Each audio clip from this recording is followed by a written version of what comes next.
meters of mud. Flooding across Southeast Asia has killed at least 900. Jessica Washington joins us now. That's in North Sumatra. So, Jessica, first of all, take us through. インドネシアのスマトラ島。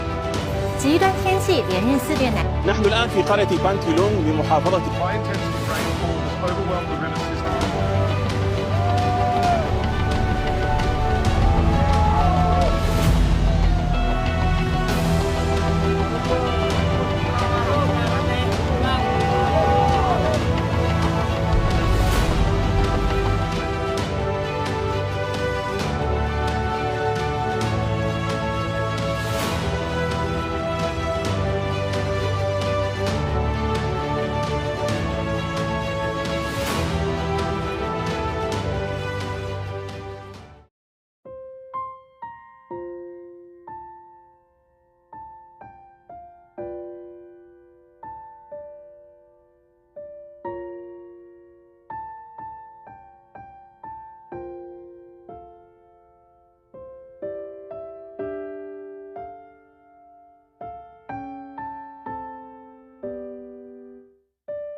Getting here is not easy.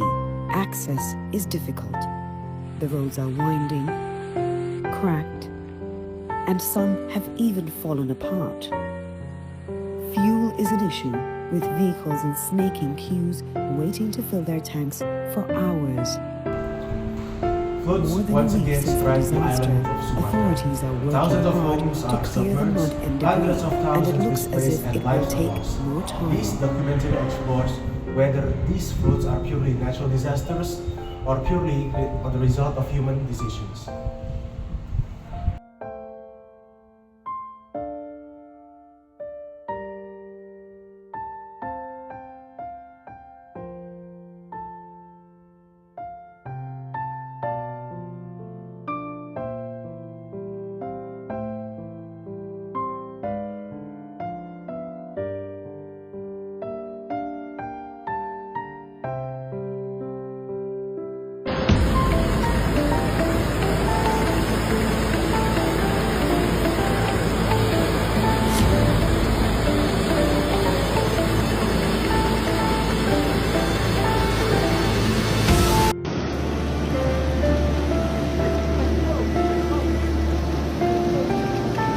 Habis lagi, habis.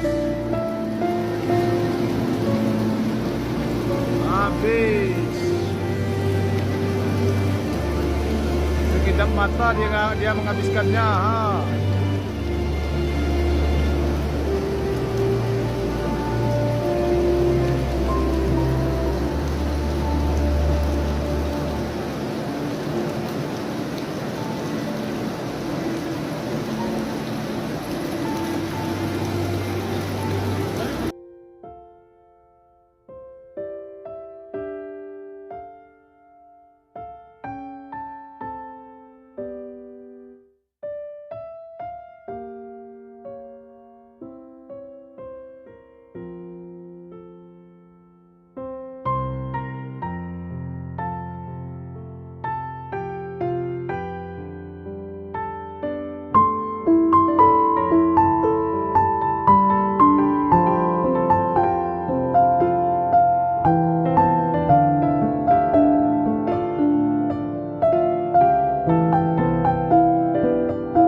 Sumatra's increasing frequency is closely linked to land use change and deforestation. Forests that once absorbed rainwater are rapidly disappearing.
Large-scale land clearing by corporation has altered Sumatra's ecological balance. Extensive land control has led to agrarian conflicts and increased flood vulnerability.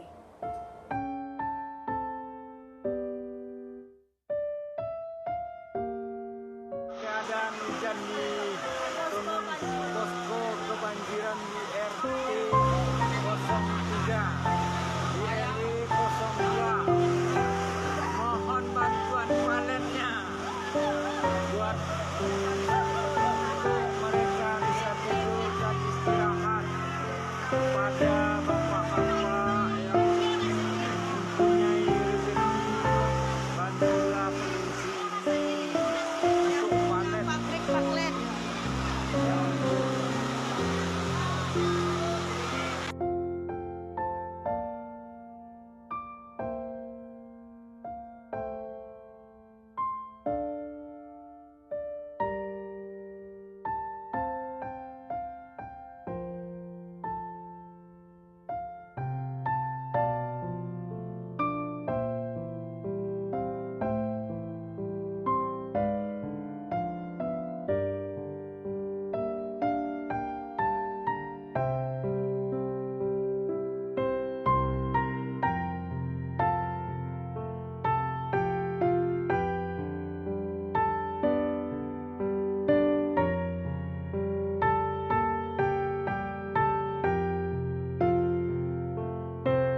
Aceh's disaster crisis deepens amidst rejection of international aid. Aceh Tamiang, Indonesia. 2 weeks after devastating floods and landslides ravage Aceh province, Sumatra Island, a grim reality is unfolding. The region is teetering on the brink of a humanitarian catastrophe, despite the Indonesian government's insistence on managing the crisis independently. The Indonesian government has publicly stated it does not require international assistance, claiming it can handle the extensive recovery and relief efforts using its own resources. However, the situation on the ground paints a dramatically different and increasingly tragic picture. Widespread starvation. Cries of hunger are echoing across impacted districts, with the death toll rising not only from the initial disaster, but increasingly from starvation and untreated severe injuries. Neglected relief. Reports from the field confirm that essential disaster aid has yet to reach numerous remote and severely damaged areas, leaving countless families stranded without food, clean water, or medical care. A call for global support. Local leaders and survivors are desperately calling for the kind of robust international intervention that was instrumental in Aceh's rapid recovery following the catastrophic 2004 tsunami. At that time, global support ensured swift rehabilitation. Today, the lack of external assistance has left the province in disarray 2 weeks into the crisis. The shadow of deforestation, palm oil, and political priorities. The underlying cause of the disaster has ignited a fierce debate regarding Indonesia's environmental policies. Experts point to massive illegal deforestation to clear land for palm oil plantations as the primary factor amplifying the flood severity. With the natural forest cover gone, the ecosystem could not cope with the recent extreme weather anomaly. In a move that has been widely criticized as insensitive, the Indonesian president, in the aftermath of the floods, reportedly reiterated that palm oil is a vital national asset. This statement raises alarming questions. What is truly motivating the Indonesian government? Is the systematic destruction of the lungs of the world, Indonesia's precious rainforests, being masked by a desire for economic power? The tragedy in Aceh suggests that short-term economic gains are being prioritized over environmental stability and, tragically, the lives of its own citizens.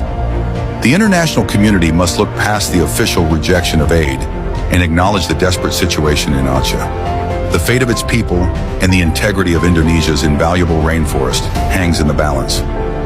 World, please help Aceh province. The Indonesian government states it does not require international aid because it is capable of resolving the issue independently. However, the reality on the ground is different.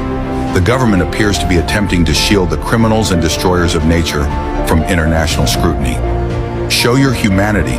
The people of Aceh are crying out and desperately need the world's help. Let us help Aceh recover once again, just as we did during the 2004 Aceh tsunami. Save.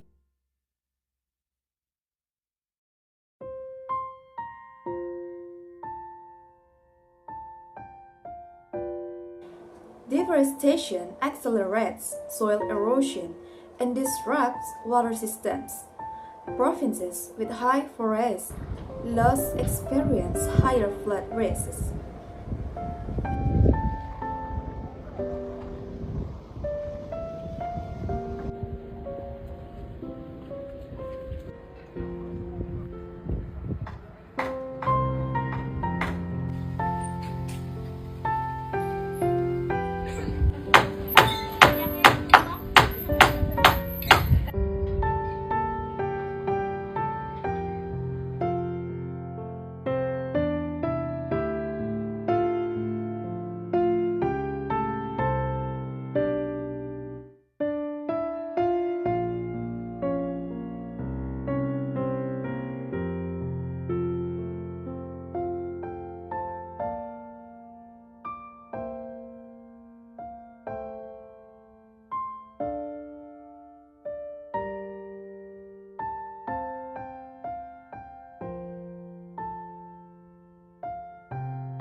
cost is immense.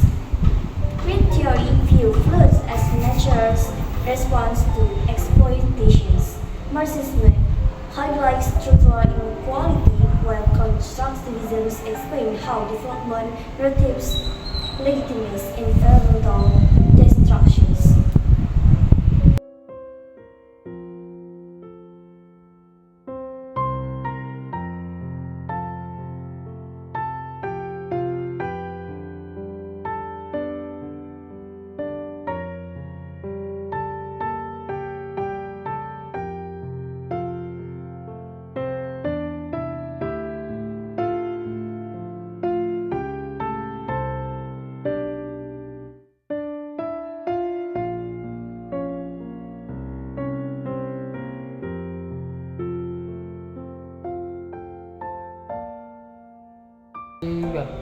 The floods of Sumatra are not very natural disasters.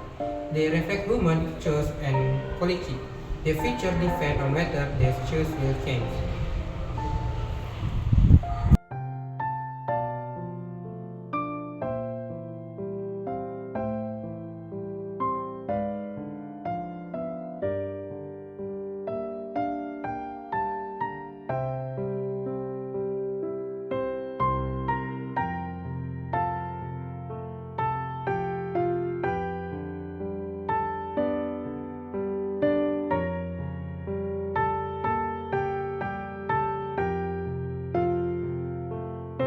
Akbar ya Allah, astagfirullah ya Allah.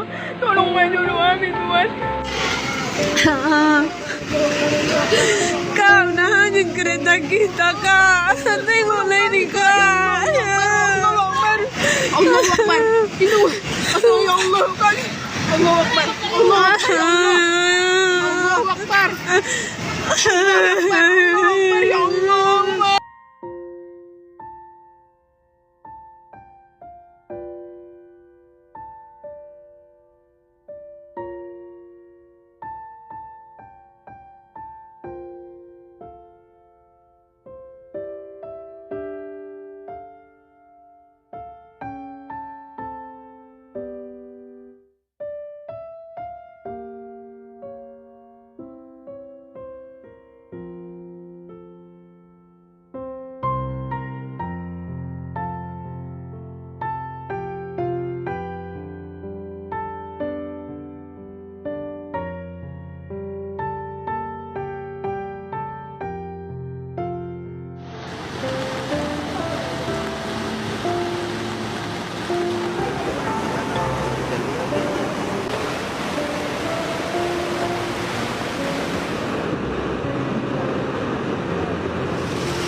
Bang, jangan kok bang.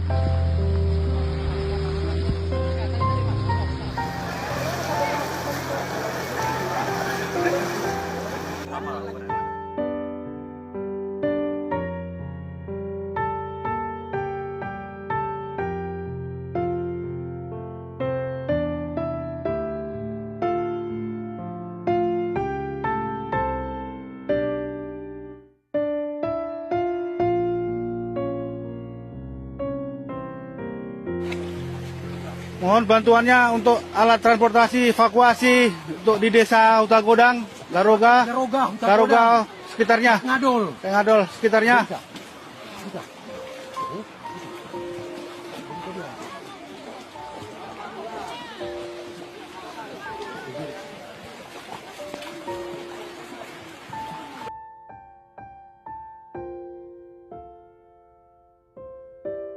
Landslide after landslide on the main road down from North Tapanuli through to the coastline, effectively creating isolated pockets of villages. Now we know that community members there are running out of food, they're running out of fuel, and other essentials, making these supply missions one of the only lifelines that they have so that they can be able to eat and have adequate supplies as well.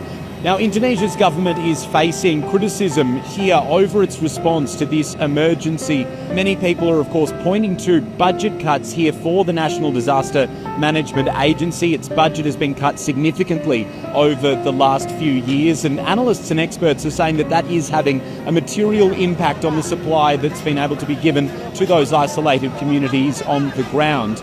There are also local leaders, especially in Aceh, who are saying that they've thrown up the white flag, effectively, of surrender. They say that events, and with climate change, we know the severity of these events is likely to get worse. Now, there are still hundreds of people missing, in addition to what is already a significant death toll here in Indonesia. Rescue crews are still recovering bodies, but with those landslides and with communities still cut off now for a considerable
Behind every statistic lies a human story. Floods are not just number on a report, but moment of loss, displacement, uncertainty for thousands of families. Forests are living systems that regulates water and protect communities. When they are destroyed, nature loses its ability to shield humans from disaster of their own making. Development is often framed as progress, yet when it ignores environmental limits, it's become a threat rather than a solution. Those who suffer the most are rarely those who benefit. Marginalized communities bear the consequence of environmental destructions. For the younger generations, the question is not only who is responsible, but what role we choose to play in shaping the future. Sumatra's flood are warning the future depends on whether we continue repeating the same mistake or choose this different path.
You created a moratorium on exploiting natural forests.